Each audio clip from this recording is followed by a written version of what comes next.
Hey, Raindrops, another episode of True Crime Thursday here with legal ego expert, my friend, my love, Ebony K. Williams.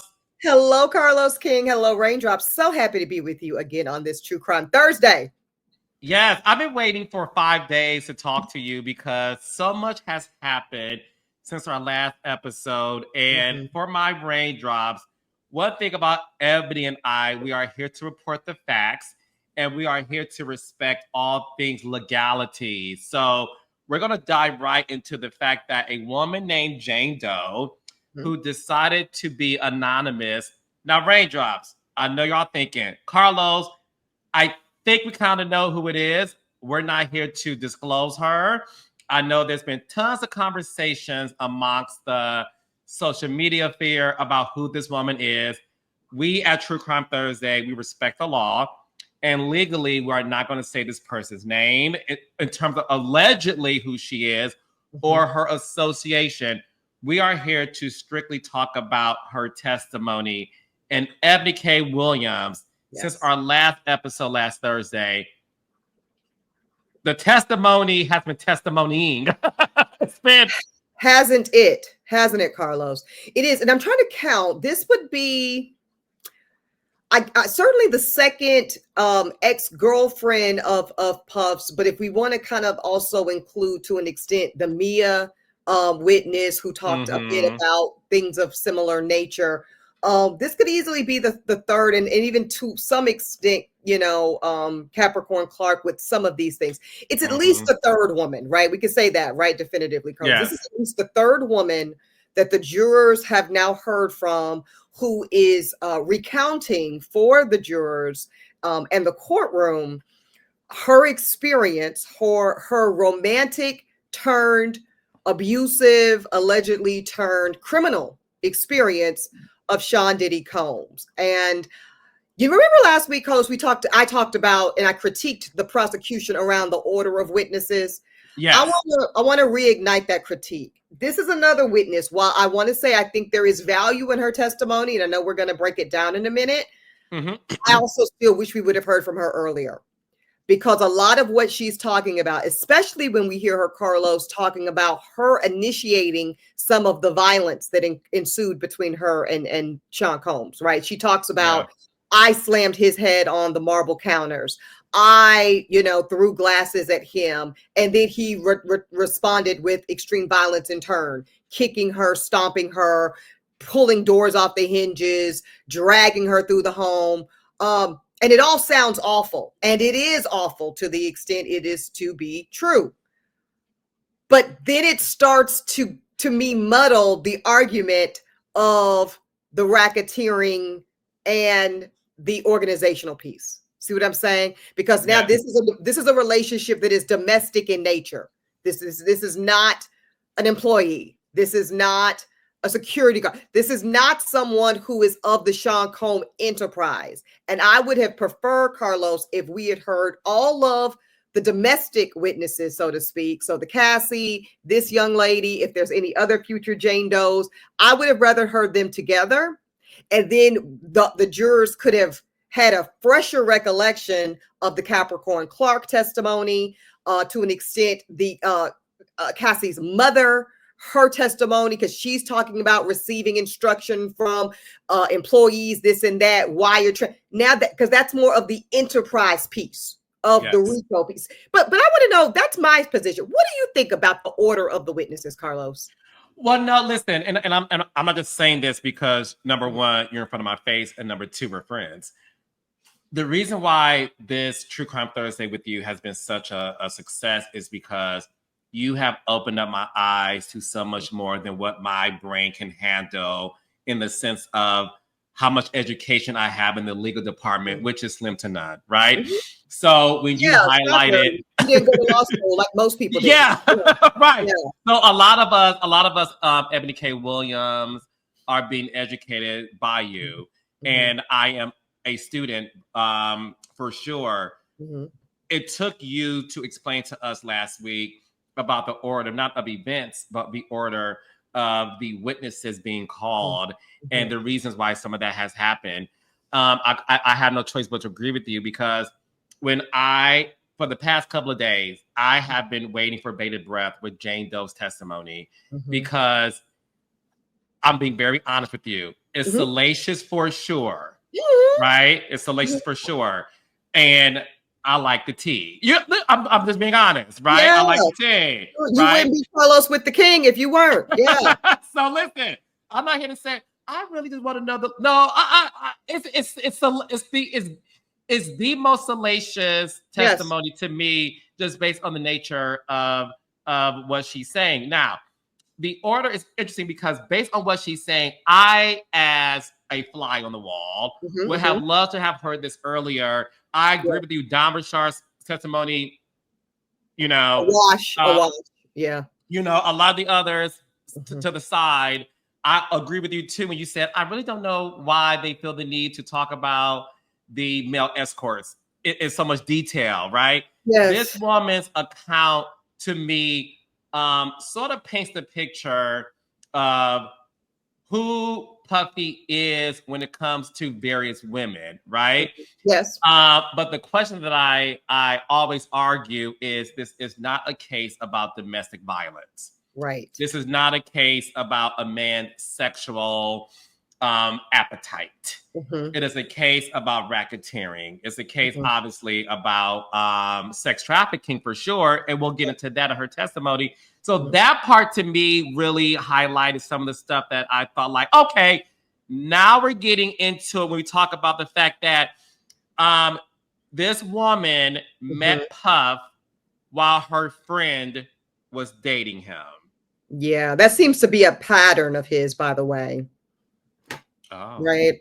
Yeah. Also, I will say one thing I did appreciate from this Jane Doe's witnesses testimony, Carlos, was when she alleges that after one of these beating incidents and horrific days, that Sean Combs kind of whispers, "Is this coercion?" in a forceful way. Yeah. She talks about this, I believe, in Monday's testimony. Yeah. So I believe this was Monday on the stand. She said after another one of these explosive episodes that maybe she started, maybe he started. Again, I think that's very confusing for the jury. Although we know that battery and assault can take place after another person has instigated it. This is important, raindrops. So the way the law works, somebody else can start something. But if it is determined that there was an opportunity for you to either cool down, walk away, somehow diffuse or dissolve the situation, and you instead further up the ante, you now are deemed the aggressor, legally speaking.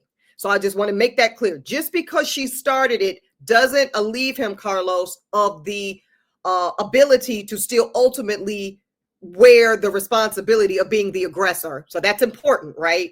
Wow. But again, we're kind of backing into what starts to look more like a DV, domestic violence claim. And I think that anytime this jury is contemplating the domestic violence of it all, that is getting them further and further away from where they need to be for a conviction, which is the conspiracy, racketeering, and criminal enterprise piece. Is that landing? That making sense? Yeah. No, you're making so much sense. So, so based on that, what we know so far is Jane Doe met Puff while he was dating her friend. Some DMs were exchanged. She was flown out to be with him. She reveals her child's father is another famous celebrity where they do not get along. They have very serious beef. Yes, we can only imagine who that possibly could be. Go ahead.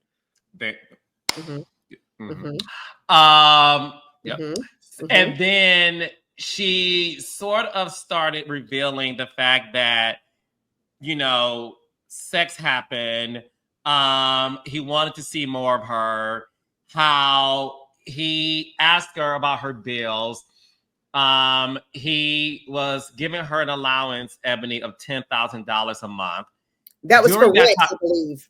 Was that her rental allowance? That was a yes. Yeah, that was to pay for her rent. We don't know what she was getting from the celebrity father of her child. Right. So we don't know what the combined income was for the month. But when it comes to Puff, it was $10K a month. this is the question I have for you, because I thought of you when I heard about this. He's paying her rent, and not only did he do it then, as of today, he is still paying her expenses. And not Yes. only that, Ebony, he is paying for her lawyer fees. Her attorney fees as well. Let's spend some time here. Let's spend some time here because this is very important. So there's one argument, Carlos, that can look at this as detrimental to her credibility as a witness, right? There's a lens that could say, if he's so awful, if you're so afraid, why are you essentially still on payroll? That's a lens, right? That says that he is still paying for your, one would have to assume, somewhat luxurious housing of $10,000 a month and your legal expenses. That's one lens.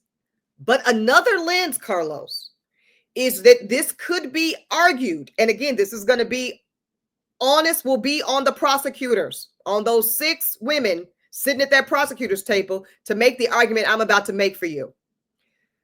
They would have, those ladies would have to say, yeah, you could look at it that way, or you could recognize it for what it really is, which is the ultimate, most impactful, most calculated, most forceful insurance policy of control, insurance policy of domain, insurance policy of you will do what I tell you to do, when and how I want you to do it, that Sean Combs can impart on this victim, which is complete and total financial control. That will have to be the argument, and then the jurors would have to buy it. And I cannot guarantee to you, Carlos, of 12 different people from 12 different walks of life. Let's go back to what we know about the jurors. We don't know necessarily their racial breakdown per se, but what we do know is there's more men than women on this jury. We know there's a pretty wide age range. We got a cluster of 31, 32, 33, 35s. We got a couple of older citizens in their 60s and 70s. That's a pretty diverse geographical location. You know New York well enough, Carlos, to know when you're talking Westchester, that's different than the Bronx. That's different than Brooklyn. That's different than Midtown. And all of those that I named are on that jury. So raindrops, 12 different people from 12 different cultures, walks of lives, generations, cultural identities are going to have to figure out which one they believe. Do they believe Puff still paying her $10,000 rent, still paying her legal charges? Is that her still on the teat, so to speak, of Puff and sucking the riches and the spoils? And maybe one could assume fairly exchanging one for the other. I'll be abused. I'll be your sex slave. I'll be this. I'll be that, as long as you pay for it. Or is it the other argument? This is the ultimate use of force when it comes to control, domain, and coercion, which is you don't even know what it feels like anymore to have autonomy as an adult, an independent adult, because I have positioned you to be financially dependent on me for your every need. That's the other argument. So based on that too, because I definitely did think about that, like, does it show a sense of control? The fact that he is still doing this, does it help or hinder his case? The other question I have for you, based on the exchange of money, and meaning he's paying for her expenses monthly. He's flying her out when he needs her to go some places. And then on top of that, she is having sex with Puff. He is introducing the freakoffs to her. He's bringing several men for her to have intercourse with, as well. Oral sex. And oral sex. Is that where we sort of get into this sex trafficking case? Trafficking piece? Yeah. And again, Carlos, this is what, let's go back to our dialogue 2-3 weeks ago. I said to you, and I said to Raindrops, the one thing I want to see more of from this prosecution is the interstate piece, is the flying people, men, sex workers in across state lines. And I don't know if there's been enough time spent, Carlos, on that part. I still want to see more of that. It's one thing to say, oh, we bought in this sex worker. We saw the original one, the Punisher, I believe. Then we saw the white guy. Okay, we get it. We definitely know prostitution happened for sure. They have proven prostitution, and prostitution is illegal. That's good for the prosecution. But that is not the only element of the charge, Carlos. When you go back to the indictment, the federal indictment, it is transporting prostitutes across state lines. You have to satisfy both prongs of the crime. And again, I could see where jurors are in that deliberation room in a few weeks now. We're winding down, right? And they're like, okay, we know we hired prostitutes. We know that's wrong. We know that's illegal. But are we certain that they were flown in via interstate? Are we certain? Because we know that the Punisher was not. The Punisher was local. He was New York, for a New York freakoff. So that's prostitution, but it doesn't qualify as interstate prostitution. This is very important because this is what makes it federal, by the way, for those wondering. Okay. So meaning New York State, I would have to look at the statute of limitations. New York State could, if the statute of limitations does not preclude them, they could bring a good old-fashioned state prostitution charge against Puff because prostitution is absolutely illegal in the state of New York. Okay? But that ain't what he's charged with. He's not charged by the state of New York, Carlos King. He's charged by the federal government. And for it to be the business of the federal government, it must include this interstate, across state lines component. Another example is the wire fraud, right? So when he's doing wire fraud or saying, send me this, and I'm going to send it right back because I was proving a point, it needs to be across state lines from this account that's located in Delaware to this account that's located in California. I hope they spend some time on that in closing arguments, Carlos, because if they don't, you heard it here first, that's going to be a misstep. With this woman not having a 9-to-5. So we're talking about Jane Doe. Yes. Jane Doe does not have a 9-to-5. Jane Doe's job is to what it appears to be allegedly at Puff's beck and call, right? He's paying her an allowance every month. They're having sex multiple times with and obviously with different people. Is it plausible? Under the influence, I think we need to. That's an important fact that drugs are often at play. Okay, so I'm gonna get to that too. So he's feeding her. She alleged that he introduced her to Molly for the first time, ecstasy and all those things, which is obviously the same thing too. But my question is this: Is it? I don't know. I don't do drugs, Carlos. I don't know. Yeah,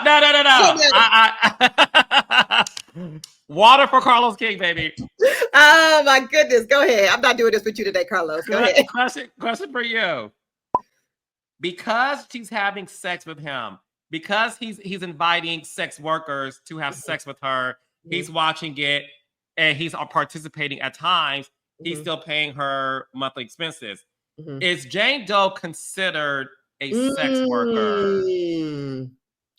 This is very good. I think the argument is yes, because as you were teeing this up for this dialogue between us, I was thinking it's giving sex slave.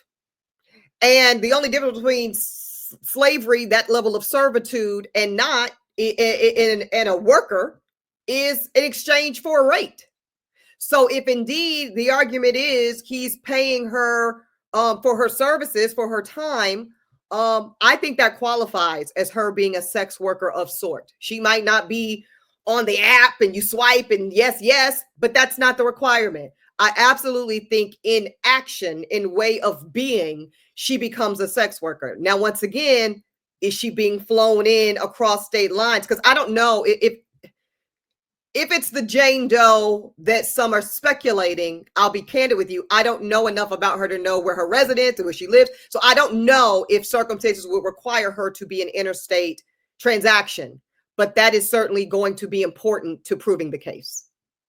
Yeah, because that's the thing for me in terms of why her testimony to me was very different than the others.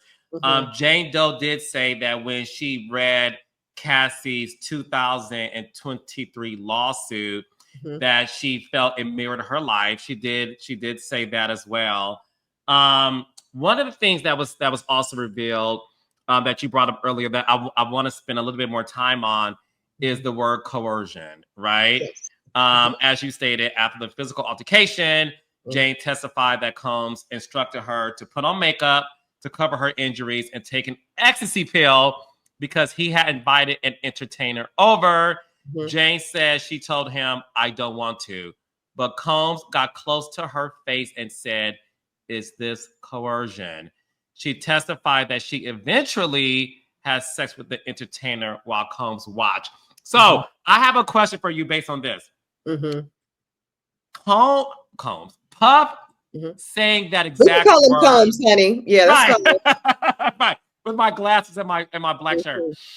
The fact that he asked her, Ebony K. Williams, attorney, is this coercion? To me, that solidifies he's not as dumb when it comes to the law that people may think. And then some of the stuff he's doing, and I'm gonna get to the Homeland Security that happened a year ago with the erasure of the serial numbers on the guns.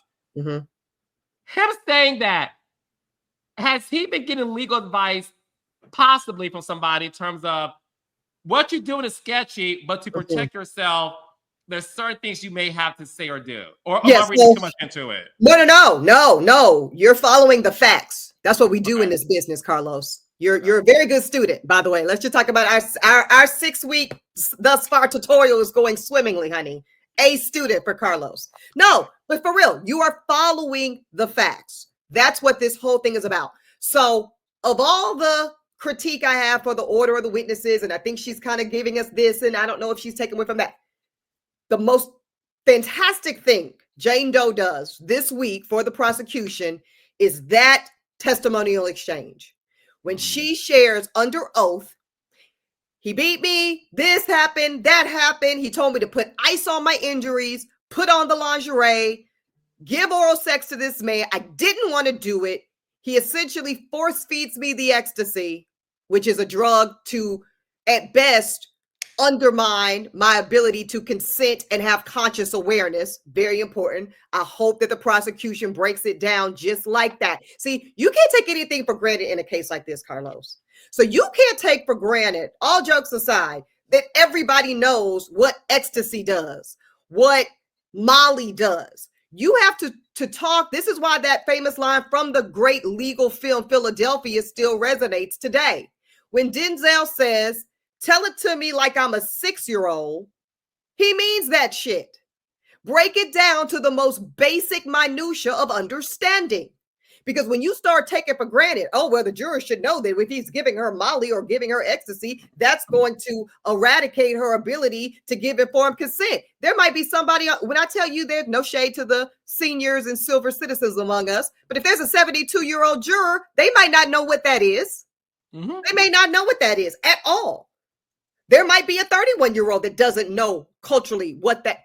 See what I'm saying? So there's that piece. But that when Combs says, allegedly, "Is this coercion?" And then she says he said it in a forceful tone. Jackpot for the prosecution. This goes to show a knowingness. And so much of what we do as lawyers, Carlos, is, yes, you need to prove that this thing happened. But for a lot of this to carry the weight it needs to in a courtroom, you need to prove a component of knowledge. That the defendant knowingly engaged in forceful activity, that they had awareness around the criminality of what they were doing. And if they don't take anything away from her testimony, but that is gold. That is prosecutorial gold. This man acknowledging in this very kind of manipulative, cringy way, "I know I'm coercing you, and you can't do a damn thing about it." That's the implication. Okay. So based on your earlier comment too about we have to talk about the fact that he did provide her and supply her with drugs. Her admitting that on the stand that they did it multiple times. He introduced that to her. Explain to us how that helps this case. Because again, guys, he's not on trial for domestic violence. He's not. So what Evan and I are trying to get all of you guys to really pay attention to, outside of the salacious stuff that we all listen to as well, is really getting to the facts. Because once the jury comes to a verdict, we want to be able to know that Carlos King and Ebony K. Williams provide you guys with nothing but the facts. So Yes.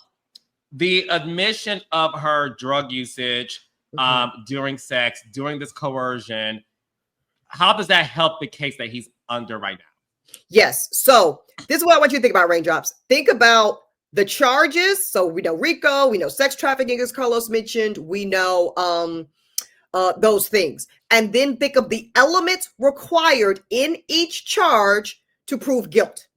So one of the things required to prove guilt around under the overall RICO is the coercion piece, right? And the forceful piece. Essentially, that his sheer power as an individual was so dominant and strong, Carlos, that it undermined and even precluded the free will and consent of the people engaging in this activity.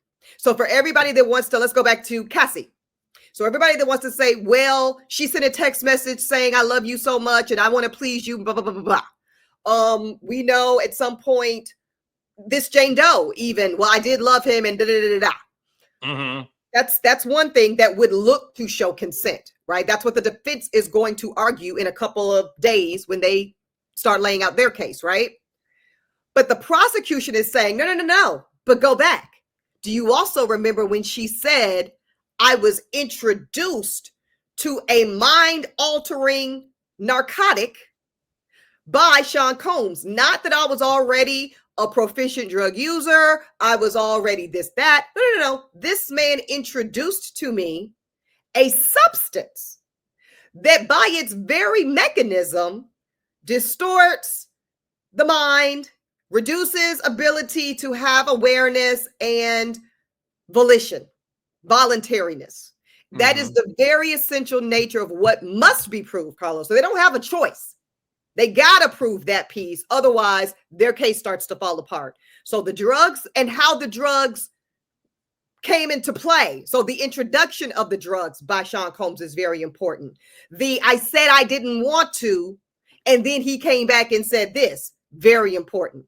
All of that cumulatively going to help make the case for the prosecution that this is a man who had people do things that they otherwise would not do, they didn't want to do, and they didn't feel they could say no. That was some of the most powerful testimony, real quick, when we heard from Mia, because prosecution said, did you say no? And that lady said, I didn't say no because I didn't even know I could say no. I didn't know that saying no was even possible. That is a counterintuitive win for the prosecution. Because normally, Carlos, as a defense lawyer, when I hear you say, oh, you didn't say no, that's score for me, right? When you didn't say no, how was my client to know? When she says, I didn't even know it was possible to say no, that over proves the point of just how dominant, controlling, and coercive he was, that she could not even fathom the possibility of denying him. Come on, somebody. They really just need to call me to make this closing argument, but go ahead. No, you're no, they actually should, because you're painting the picture of even what Jane Doe has said, which is she did leave him, but she admitted on the stand she misses him and she still loves him, which to me that sort of involves Stockholm syndrome. Stockholm, yeah. But what I want to talk about before I let you go is during her testimony, this is the part that was so interesting to me. And to me, it sort of paints a picture, in my opinion, of the ego and of Puff, and how he just appears to be how he feels he's untouchable. Because in 2023 is when his whole world blown up, because Cassie lawsuit was exposed to us. We learned the details.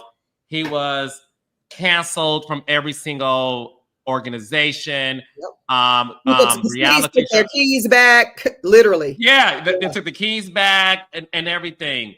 But what was so fascinating is Jane Doe testified that, so guys, Cassie dropped the lawsuit in 2000. November of 2023, correct. Thank you.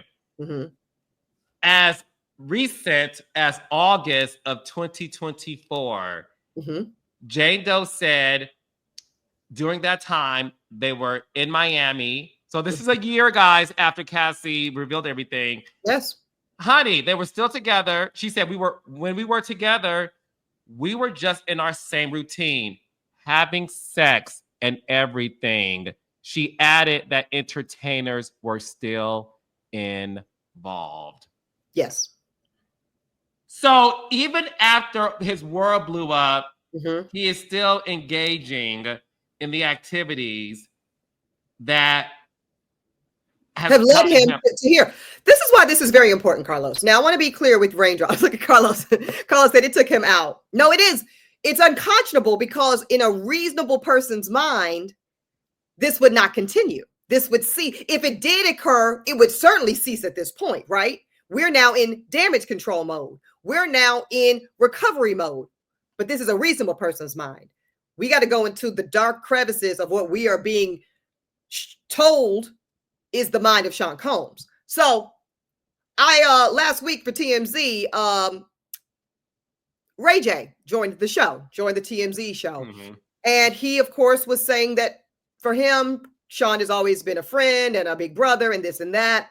And he does not believe that he's done anything wrong or criminal, at least. He believes that Sean Combs will be acquitted and blah, blah, blah, blah, blah. One of the things he said, Carlos, and I thought this was so fascinating and so wrong. Ray J goes, and even to the extent, we know he was a wild boy and this, that, and the third and all of this, that, but whatever he was, if he was, he's chilled out now. He's learned his lesson. This is, y'all can go back and watch this. Go watch the TMZ episode from last week. Ray J literally says he's chilled out now and he's basically turned over a new leaf. He's done with all of that and we need to just let it go. So first of all, of course, I said, well, good sir, it doesn't work that way. It doesn't work that way. Even if what you are purporting is true, just because you have, we are not Jesus. Just because you have asked for forgiveness, your sins are not washed away. It don't go like that in the court of law.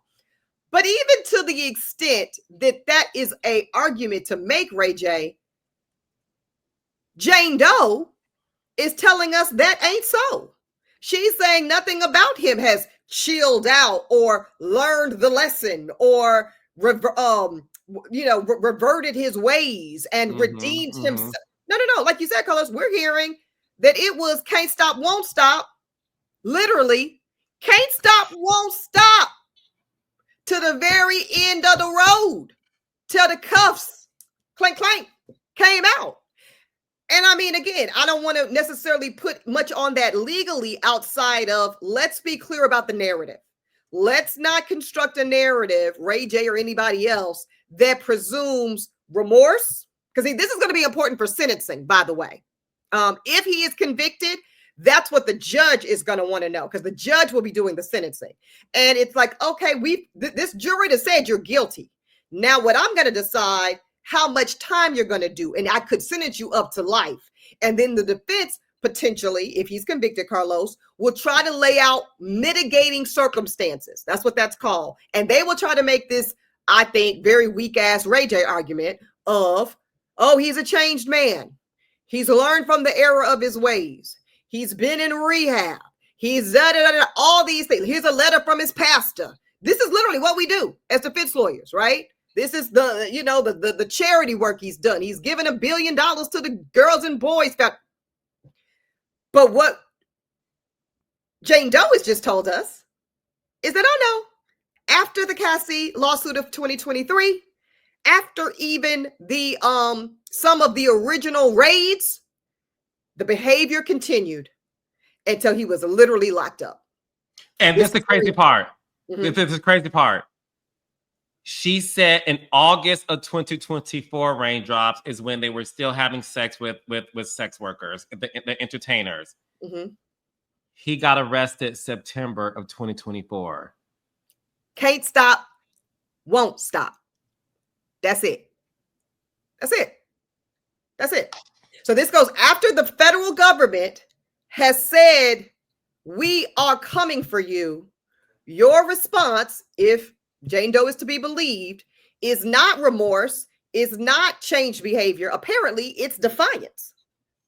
Apparently, and see, this is what the prosecutor will argue as what we call aggravating factors in the sentencing. That even after the United States of American government has said, this the papers we got on you, your next choice is to call another escort. Your next choice is to engage in another, we have to believe, drug-fueled, what's the word? I don't know, just depraved situation. That's the point. So that's it, Carlos. This is above me, baby. This is above me. No, it is. And look, I've been waiting for a week to talk to you about this. It's so fascinating just in terms of painting the picture, and also, but more importantly, guys, painting the picture for the case, which is obviously what's important here. MK Wilson, I know you have to run. Thank you so much. I appreciate you. And this was fantastic, and I'll see you next week. Love you guys. Love you, Raindrops. Bye, Carlos. All right, bye. Ooh, Raindrops. I'm telling you, I've been waiting for a week to talk to Ebony K. Williams. She is, busy talking to TMZ, doing a ton of things, and this case just gets more wild week to week. I had to let Ebony go because my girl is booked and busy, and I'm just so appreciative that she has taken time out to speak to us over at Reality with the King as we get into True Crime Thursdays. But Raindrops, before I let you guys go, I at least want to tell you guys some of the updates that has happened. So Jane Doe says she was hurt after being made to have sex with 3 guys, and that Puff texts her, but she texts Puff that she loved her birthday. So let me tell you guys breaking news that happened. The jury saw a message Jane sent Puff after her birthday celebration. During the celebration, Jane Doe said she had sex with 3 entertainers as well as Puff. During her birthday celebration, Raindrops, she had sex with 3 entertainers and Puff. So in the message that was read, Jane Doe said that she loved and appreciated every detail you put into my birthday. She texted that to Puff. Loved and appreciated every detail you put into my birthday. Okay? She testified that she was referring to the gifts and time alone with him. Not necessarily the sexual acts with him and the 3 entertainers. She's saying she sent that text as she was referring to the gifts and time alone spent with him. Okay, so that happened, like breaking news just now. The jury also revisited other text messages previously introduced by prosecutors exchange after Jane Doe learned that Puff lied to her and took another woman on a birthday vacation to Turks and Caicos immediately after Combs was with Jane Doe for her own birthday party in early February of 2023. Jane Doe testified that she was hurt after being made to have sex with 3 guys. And I quote, "It was equally hurtful and emotional for me to see him with another woman on a beautiful vacation." She said on the stand, "Whereas I'm alone and recovering from having to sleep with 3 men that I did not want to sleep with." So again, that's important because as Ebony K. Williams said, that allegedly showcases coercion. Okay? Jane Doe did confirm that after her fallout with Puffy, in terms of how he handled 2 of his girlfriend's birthdays, she said they did break up for several weeks. She said when she pushed back on Puff, he said they should take a break, but that he will be blowing up her phone a week later. When asked why she went along with the entertainment of having sex with these men, the 3 guys that she has sex with for her birthday. Jane Doe testified, and I quote, "My circumstances were my options in this relationship. If I see him, there is a request for a hotel night. So I'm just adapting to my circumstances. I'm adapting to my environment." So yes, there were moments I suggest or organize things under the pressure of my lover. Yes. So Jane Doe admitted that she would sometimes initiate the freak-offs. Puff's defense attorney, Tinny Garagos, who is the daughter of the legendary attorney Mark Garagos, Puff's attorney showed the jury a photo that was taken after Puff gifted Jane Doe a Van Cleef necklace and bracelet for her birthday. Now, raindrop, Van Cleef ain't cheap, child. Okay?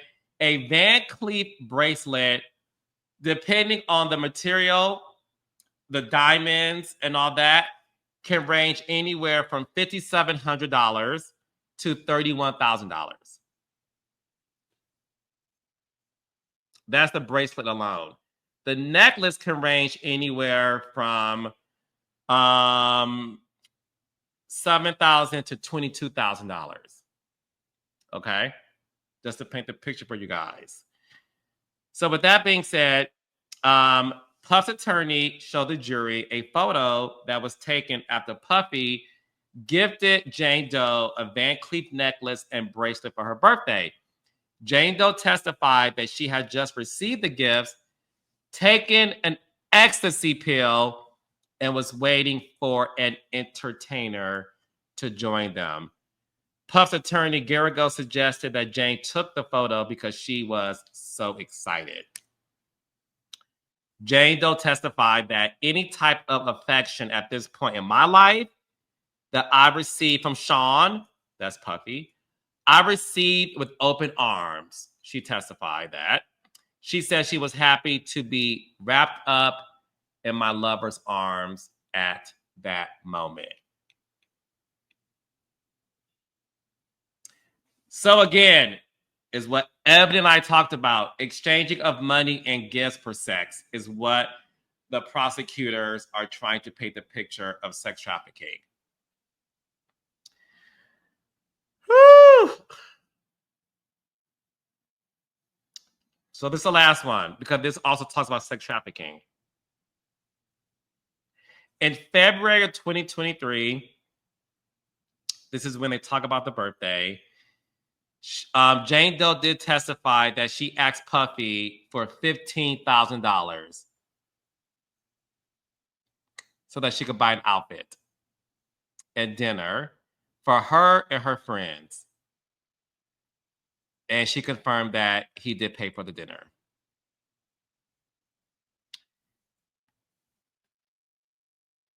Now look, Carlos King loves a birthday dinner. I love a gift. $15,000 for a birthday dinner and gifts. For me and my homegirls, that's a lot of money. But he gave it to her. He gave it to her. This part is important because we have to figure out if this is sex trafficking. Jane Doe later traveled to Miami to celebrate her birthday. She texts Puff asking if they can go to Nobu. Okay. It was the only dinner option. And she suggested they try something different. She testified that she was trying to get out of the hotel because she has alleged that their freak-offs would happen in hotels. So she testified that she was trying to get out of the hotel. I'm asking, this is what she said, I'm asking if he could please romance me outside of hotel rooms. The jury did see photographs of them eating at Nobu. So he did take her out to eat.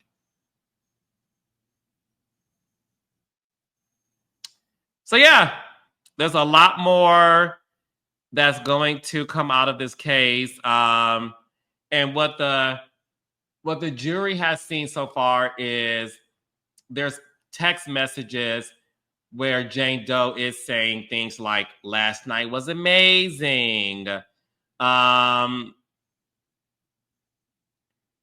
She testified that after exchanging explicit messages, Puffy texted her to call a very specific entertainer and then said, or is Paul free? She liked the message about that. This was an entertainer that they frequently saw. She testified that she understood Puffy was giving her an option between the two men. In later messages, Puffy relayed details about the time and location of hotel night and did ask her if that was cool. So remember, Ebony said Puffy is very smart. He's asking her, is it cool that I invite these entertainers for a hotel night? And that's when, the day after the alleged freak-off, she texted him that last night was amazing.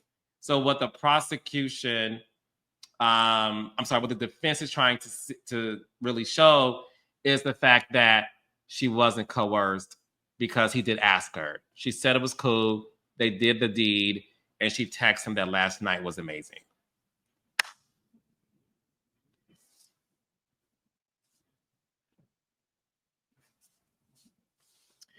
True Crime Thursdays.